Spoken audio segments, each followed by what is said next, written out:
Reading with your kids. Hola, ni hao, konnichiwa, assalamu alaikum, shalom, jambo, bienvenidos. Hi, my name is Jedley, and this is the Reading with Your Kids podcast, an iHeartRadio Best Kids and Family Podcast Award nominee. We are so happy that you're a part of our beautiful Reading with Your Kids family. Please be sure to subscribe to the show on the iHeartRadio app, on Spotify, Amazon Music, wherever you find your podcast. Our guest today is Antonio Sacre. He is the author of so many great books, including A Mango in the Hand. Hey, before our guest comes in, we gave a sneak preview of the Solve It for Kids podcast here on Reading with Your Kids, and it was so popular, it's like spun off. It spun off into its own thing. And my buddy, our dean of all things STEM and STEAM, Jennifer Swanson, is here to tell us a little bit about what's going on with this great new podcast. Hey, Jennifer, what's up? Hi, Jed. Oh, I am so excited about our new podcast. We've been getting some great reviews. Everybody wants to find out what's going on and meet and listen to some of our scientists and engineers. We have done how do you map an underwater forest? Yeah. We have done how do you cut a person in half safely, of course. Yep. Mm-hmm. We have talked about improving your connection with water by going on a water walk, and we have watched Vanessa Brantley Newton create illustrations that come to life. I took a water walk with my amazing niece. We had such a great time. I didn't fall into the water, but it was really, really fun. And I love the fact that all of our guests are giving our wonderful listeners challenges, really fun challenges that they can do together as a family. And that's so cool. Hey, tell everybody where they can find Solve It for Kids, because it's not on the Reading with Your Kids podcast. It's its own thing. So please, if you want to keep listening, go over to iTunes and Apple Podcasts and subscribe. And you can download all 4 of the first episodes that we have, plus listen to all the new ones we have coming out. You can also find on Stitcher Radio and, of course, through our website, solveitforkids.com. Jennifer, thanks so much. Thanks for letting me be part of this awesome, awesome, awesome podcast. Well, we make a great STEM team, don't you think? Absolutely, absolutely. All right, join us over at solveitforkids.com. Joining us on the line right now from Los Angeles in California. He's the author of a ton of stuff. And I'm really excited to welcome our guest today, Antonio Sacre. Antonio, how are you? I'm well, Jeff. Thank you so much for having me. I'm really excited to have you on to talk about your latest picture book, A Mango in the Hand. But you have so much going on, and so I'm really excited to talk about everything that's going on. Why don't we start with just you letting us know about A Mango in the Hand? I understand it's being released as a paperback. Yes, it was my third picture book that came out a while ago from Abrams Books for Young Readers, and it's about my father comes from Cuba, and part of my family's tradition from Cuba are these dichos, and that really translates as like a saying or a bit of wisdom. And my grandmother, my dad says my grandmother knew 3,000 of them. My dad knows about 300 of them. I know about 30 of them, and my own kids know about 10 of them. So one of the things I wanted to do was to sort of collect them in a way that kids could be introduced to them in a really fun story. So there's a boy named Francisco who's trying to pick a mango. He can't get it done, and each member of his family gives him a different dicho, a different saying to help him. And finally, at the end, he gets the mangoes, and they all have a big mango party. So it's an interesting book. It's super funny. There's some great characters based on my own Cuban family, and it's gotten just phenomenal response. And it's one of my favorite read-alouds for kids when I go into schools. And then now it's going to be released as a paperback in the Scholastic Book Club. So that's a huge news for me. It's coming out. It was going to come out in the spring. It's probably going to come out in the late fall or winter of this upcoming school year, 2021. Wow, fantastic! Yes, Scholastic. I think a few people have heard of them. You know what? My very, very first lead on getting a book published was Scholastic, and they didn't accept my book. And of course, as an author, I'm getting rejected all the time, and it was devastating. And to come back full circle and to have one of my books with them is really, it's kind of wonderful. But I also, the publishers that have published my other books have also been really great to me, and I've been really, really fortunate. I started as a storyteller, and I still love storytelling. That's the main way I make a living, sort of the main way I exist in the world, and it's out of the sort of oral tradition that I have become a book writer as well. Now, many people know what an author is. Not as many people know that there are professional storytellers out there in the world. If you're in the education world, you definitely have heard of it. But outside of the world, people are like, wait a minute, what do you mean? You can make a living as a storyteller? Doesn't everybody tell stories? And the answer is, yeah, everyone does tell stories. And I want to remind families and kids that sort of oral tradition, that retelling of the small moments that happen in our day or the big moments that happen over a vacation, these are all bits of story that you can share. And, eventually, some of those stories for me were published as books. So yeah, it's been a wonderful ride for me in terms of that part of my life. Well, that's wonderful. I certainly understand that there are professional storytellers out there. Being an educational magician, someone who goes around and does educational magic shows at schools, I know a number of fantastic storytellers, and it's an art form. And a great storyteller, I mean, it's better than a movie. So true. And you're in the Boston area, and there's some the titans in storytelling are in your area. As a matter of fact, I was born in Boston. I have a lot of my family in Boston, and I rarely work professionally in Boston because those people are so amazing. Like, we got these guys and these girls. We don't need to hire you, right? But you're right. It's interesting. So, a magician, there is, if you do it correctly, it looks unbelievable. It is unbelievable. And I know that took years of practice to get to that level where you can do those beautiful, transformations so seamlessly.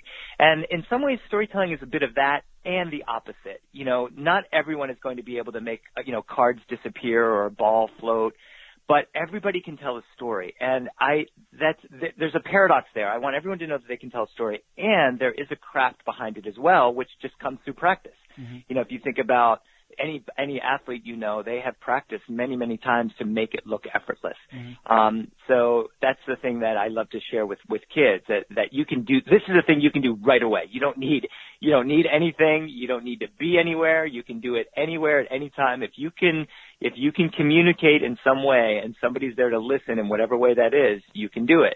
Nowadays sometimes it's on Zoom, right? Because of what's going on, mm-hmm. But it can be, different ways. So this has kind of been my passion, to share my own stories and simultaneously let people know their stories need to be shared and recorded in whatever way they can get it, on paper, on a video, just live in person. Yeah. Well, one of the things that's interesting is anytime I'm speaking to a young magician, and most young magicians have already forgotten more magic than I'll ever know. And they'll say, how do you make a living doing this? You've been doing it for 30 years. Mm. And I always tell them, one of the things that many magicians forget is while they're doing the flash and this is disappearing and that's disappearing and everything is seamless, that gets kind of boring after a while. But if you can incorporate a story, if you can tell a story using those flashes and disappearances, that's when you can capture an audience. And that's why I just have so much respect for storytellers, because that's what I do with my magic, is I tell stories in order to teach kids. And I'm loving what you're doing, and I'm loving that you're sharing some of those dichos that have been passed down through your family. Can you give us a couple that we'll learn when we read A Mango in the Hand with our kids? For sure. So the very first page of the book, Francisco is sleeping, and his dad comes in and he says, "Francisco, wake up. Camarón que se duerme se lo lleva el corriente," which is Spanish, and it means the shrimp who sleeps all day is carried away by the current. Now, you may recognize that sounds a little bit like the early bird catches the worm, but in Cuba, everyone is pretty close to the beach. My dad lived in Havana, so they were very close to the ocean. And so a lot of the dichos have to do with sort of the ocean, or some of them do at least. And so the little shrimp that sleeps all day, the current will take him away. And then the other dicho is as he is going past his abuela, he says, his grandmother, he says, I'm scared of the bees. I couldn't pick up mango from the tree. And she says, no hay mal que por bien no venga. This is weird. It doesn't translate very well. It kind of translates as there's nothing bad that something good doesn't come from it. The English equivalent would be every cloud has a silver lining. Mm-hmm. So she gives him a little lesson about the bees. She says, the bees can sting you and that's sad, but they also pollinate the trees and they fruit and the flowers. So without the bees, there'd be no mango. And so the other one that didn't make it into the book is, and I love it though, because I have two children. It's dime con quien andas y te diría quién eres. Tell me who your friends are, and I'll tell you who you are. And I love that. And I joke around when I'm working with adults and teaching teachers about how to use storytelling. I say, I must be an amazing person because most of my friends are teachers. So this is excuse me, these are sayings that I grew up with, and some of them made no sense, and some of them did. My grandmother, during baseball season, she would say, La pelota es redonda, pero viene en una caja cuadrada. The baseball is round, but it comes in a square box.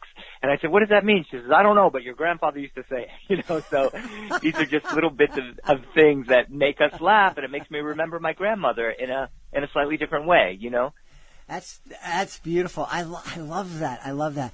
Hey, you touched on how that everybody can tell a story, but there really is an art to it, and every parent can read with their kids, but there's different levels, and there's things that we can do when we're reading with our kids that can really make that experience come alive. Can you share any tips with our listeners as to how they can make their read aloud moments with whatever age their kids are? Because kids in high school love to listen to stories.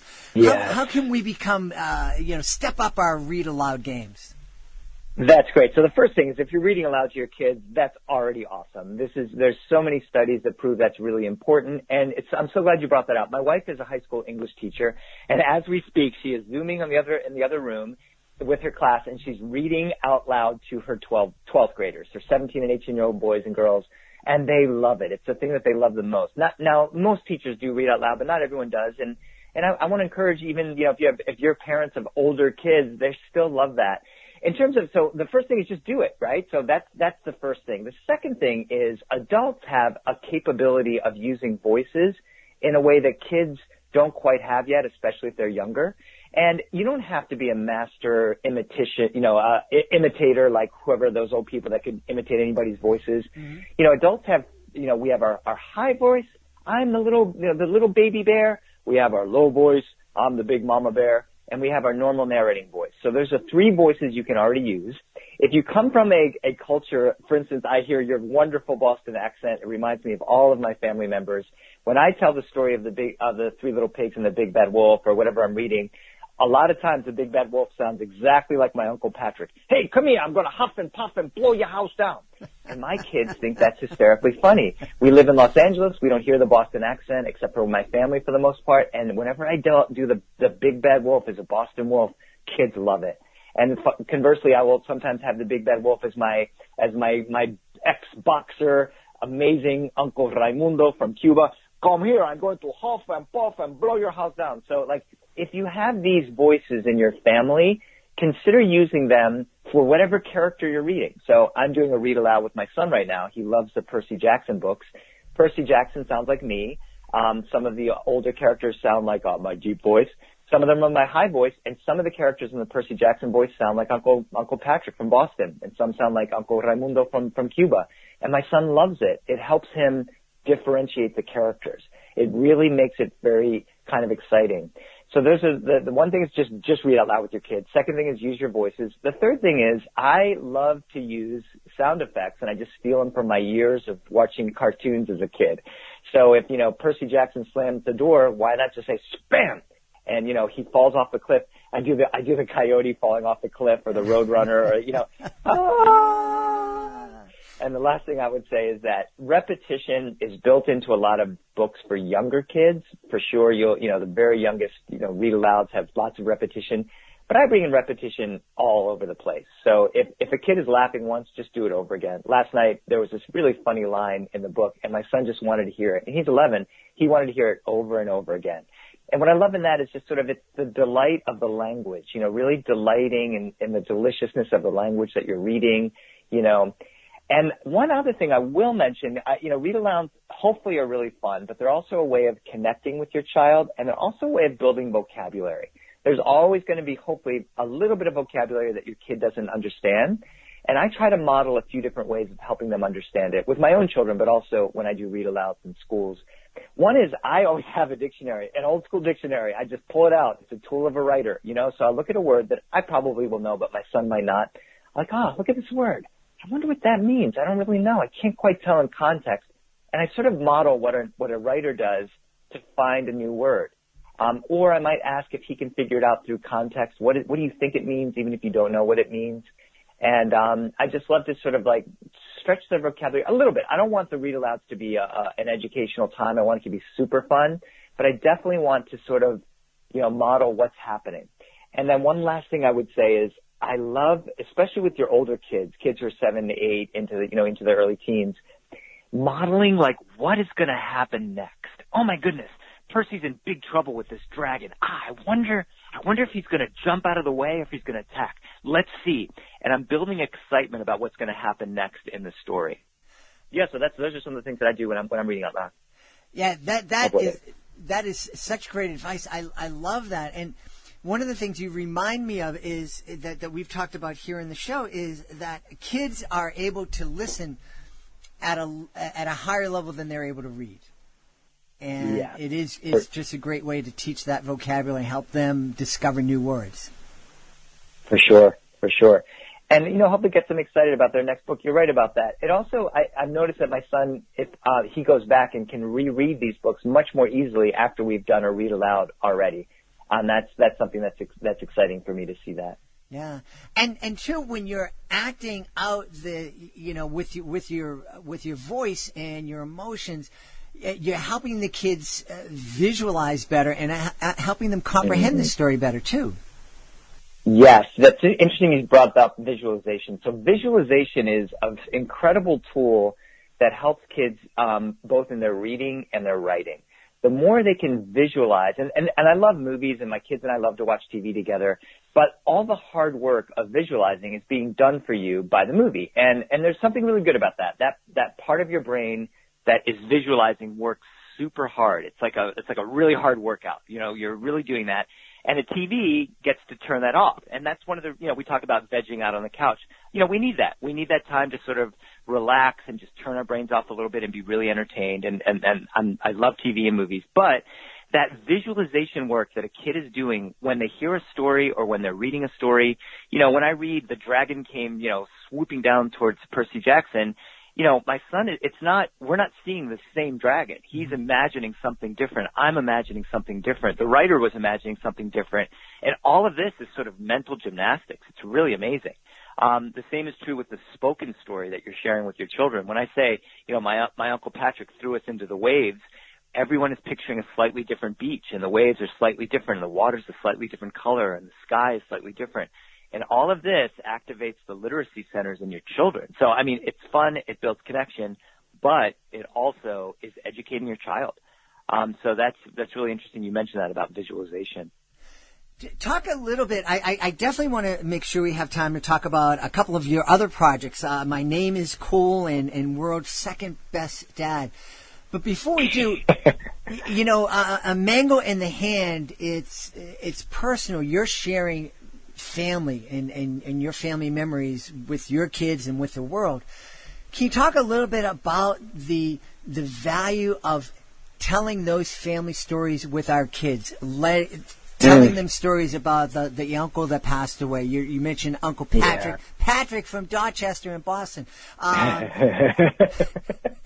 You know, just talk about that value of sharing those family memories. So hopefully everyone has a family that they can visit and they can see. You know, now you and I are talking in the middle of a pandemic, so you can't visit as many people as you used to be able to. Some people have family that are in other countries. And, and some people have family members that have passed, and in some ways, those stories only live in the family memory. And so when I was a kid, I had the great fortune of having, everybody alive, right? Of course, my grandparents were gone, but everyone else was around. And one by one, as they started to pass away, one of the ways I dealt with the grief of that was just to talk about them to my own cousins and uncles and aunties. And now I'm sure many of your listeners will have this experience, when we get together, oh, remember when Uncle Henry used to do that? And we'd all laugh. Oh, and then somebody else will always come up with a new memory that nobody knew about Uncle Henry. And again, back to like both the personal and the professional, personally, it is connecting our family in a way, and we're remembering, and professionally, it is giving me stuff that I can write about and talk about. And I feel like that's really kind of important. As much as I'm loving these fantasy books, I don't feel like, maybe I will be someday, but I don't feel that I'm the writer that can create a whole world of fantasy and all these kinds of amazing things. But I do know, and I want to model, that all of us can create the world of just our own family. And we have a lot to learn from each other's families. My wife's family comes from different background and from Italy, and there's a lot I've learned about Italy by just being married to my wife. And I think that there's a lot to be gained in sort of knowing your own family stories and being able to share them with other people. And it allows other people to want to share their stories with you as well. And back to, when I speak with teachers, storytelling is the shortest distance between two human beings. Mm-hmm. That's the way that you can connect the fastest with your class or with your own children. And so the easiest stories that we have are the stories that are in our family. And like I said, hopefully all these people live forever, but they're not. And so let's start, being, not that somebody's going to come and interview you and get all your family stories. You're the interviewer of your family. You're the one who is tasked with keeping some of those stories alive and passing them along. Yeah. I know myself, earlier talking about using magic to tell stories. The stories that stuck in my audience's mind and the stories that the kids would ask me about the most were stories I told about my kids. Anytime I was up doing a magic trick and talking about my kids, my wife, that's what would resonate with the kids. So sharing a part of you, really, I think, it certainly makes me connected with my audiences, and I know sharing stories about me when I was a kid with my grandma, my grandfather, it helped tighten and strengthen that bond that I had with my kids. Oh my gosh, that's so, we're on the same page on so many different levels. When I speak with teachers, I do think I love them to share stories of themselves at the age of the student they're teaching. Mm-hmm. So if they're teaching third grade, and this, kids love hearing stories about their teachers when they were that age. I think this is great, sharing own personal family stories. This is something teachers can bring into the classroom in a way that doesn't interfere with all the other things they're expected to do as well. But also it does a second thing. By you telling stories of your own children to your own children, it keeps those memories alive in a way that, I think about the thousands of hours of videos I have of all my kids. When are we ever going to look through those videos? We sometimes do, but they will consistently ask, Dad, tell me the story of the first time I was able to body surf a wave. Dad, tell me that story when I fell off the bike.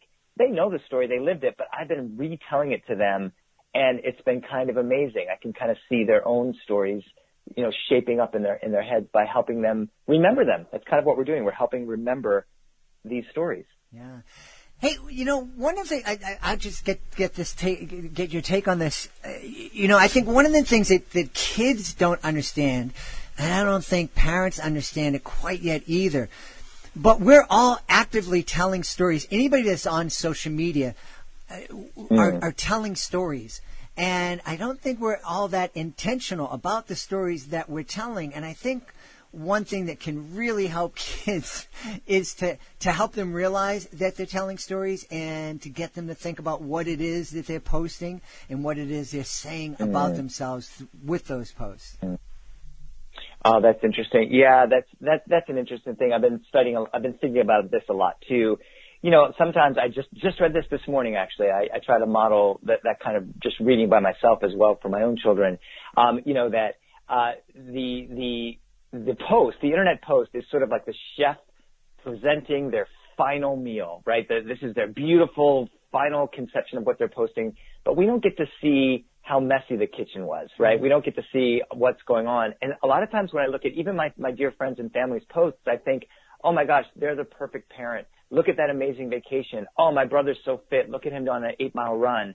And I think about how sometimes it makes me feel less than. So one of the things I love in my own personal posts and the stories I tell is a little bit of that, the reality behind it as well. You know, I feel like we all want to be amazed, but we also want to see that, you know, that we're all sharing the same struggles. You know, there are times when my kid is, you know, screaming, doesn't want to read the book. You know, I'm like, oh man, but we're supposed to read. This is great. You know what I mean? And that's a struggle that all parents have. You know, and you know, to be reminded that we're all sort of sharing some of the same struggles, and then stories can kind of let us know this is how you can overcome it.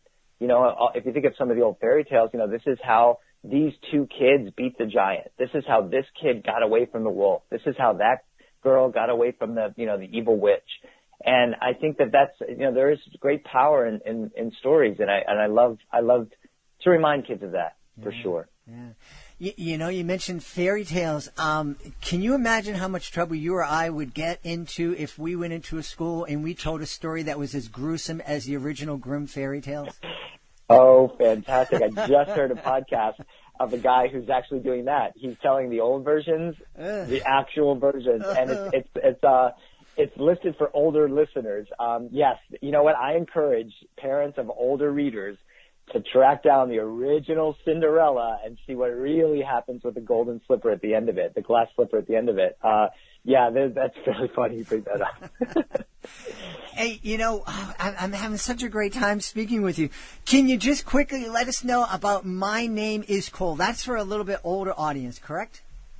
Yeah, so I made a living telling stories to younger kids, and then I started writing picture books, which are for younger kids and families. But I was really fortunate to be telling stories at a big festival one day, and a publisher just came out and said, that set that you just told for adults, it was for an older audience, teens and adults, I want that as a book. And it was the easiest publishing story I'd ever had. Mostly all of my books have dozens and dozens of rejections. And basically it's 18 stories from a Cuban Irish-American storyteller. And a third of them are about me and my family, both the Cuban and Irish side. A third of them are folk tales that I collected through Mexico and Cuba, and then another third of them are sort of about my life as a dad. And it was written for sort of like that sort of, you know, going into young adult age. It's more like maybe middle readers, but it's become as a matter of fact, it's specifically designed to be a read aloud for families. The publisher, that's one of their tenets is they want families to read a lot together. So I was really happy that this book came out. It's done really well. And one of the stories in it, the actual title story, My Name is Cool, that is my next picture book. So the publisher took one of the stories from this sort of book for older readers and has turned it into a picture book for younger readers. That's coming out next year in 2021. And it's a lovely collection. You can get it for sure. You know, it's available as an ebook. It's available on Amazon, all places. And that's been really, really nice for me. Yeah. And you're also doing some audio recordings. World's Second Best Dad is an audio product, right? It is. When I first started storytelling, you had to have cassettes. That's how long I've been doing it, Jed. I had cassettes, and you would only be considered for a festival if you had cassettes. Then they turned into CDs, and of course now I have 7 or 8 of these audio recordings throughout the years.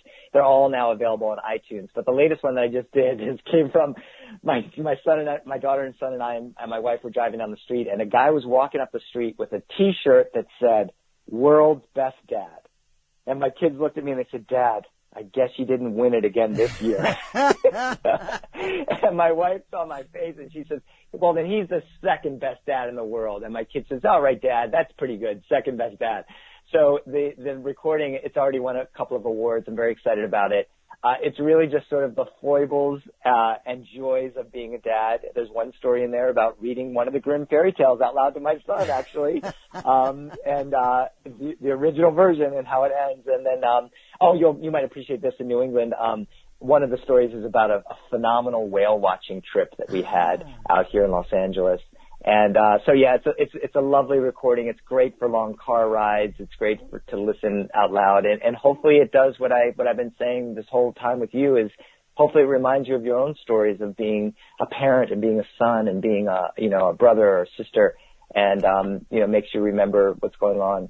Yeah, I love it. I've had a great time speaking to you. I feel like we have so much in common. The Cuban, Irish, Latino, Irish blend of familia and all the craziness and wonderfulness that comes with that, and in performing for kids and telling stories and creating magic on stage for kids. This has been a blast. I want folks to go to your website. I want them to go to your website so they can find out all of the great things that you've created, but I also want them to see the subtitle of your website. Right underneath your name, there's a great little subtitle. So why don't you tell folks what that is and where they can go to see all that's happening and coming from you? I appreciate that. My website is myname.com, which is Antonio Sacre. Sacre is my last name, AntonioSacre.com. And the first thing that pops up is a picture of just my back. You can't see my face. And it says, the most successful storyteller you've never heard of.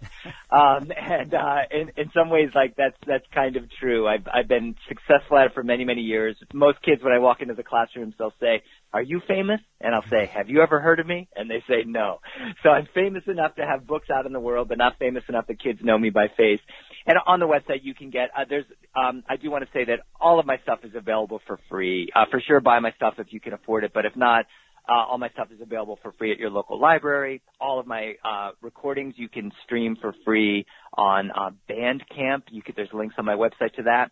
I will mention to teachers and administrators and principals, I do a lot of online teaching for teachers, just how they can use storytelling to support literacy in the classroom. That's something I've been doing worldwide the last 3 years, and that's a huge focus of what I've been working on. And you can get information on that on my website as well. I have a YouTube channel. Teachers can see me in action, and they can just use those YouTube videos in their classroom, and many teachers have over the years. And I really appreciate the opportunity to plug all that stuff, Jed, on your amazing podcast.